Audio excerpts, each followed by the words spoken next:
সুমাইয়া বাথরুমে বসে বসে ফোন টিপতেছিল। হঠাৎ করে ফোনটি কমেডের মধ্যে পড়ে গেল।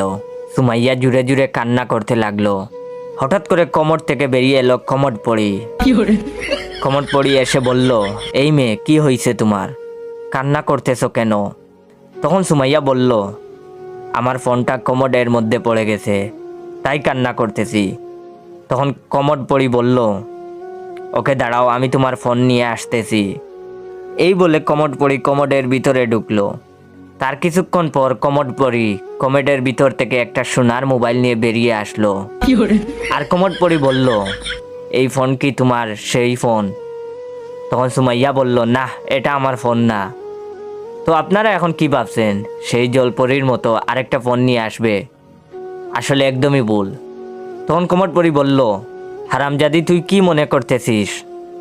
এইটা কি সোনার ফোন? শালি, এইটাই তোর ফোন, টয়লেট লেগে গোল্ডেন কালার হয়ে গেছে। এটা শুনে তো সুমাইয়া বেহুশ।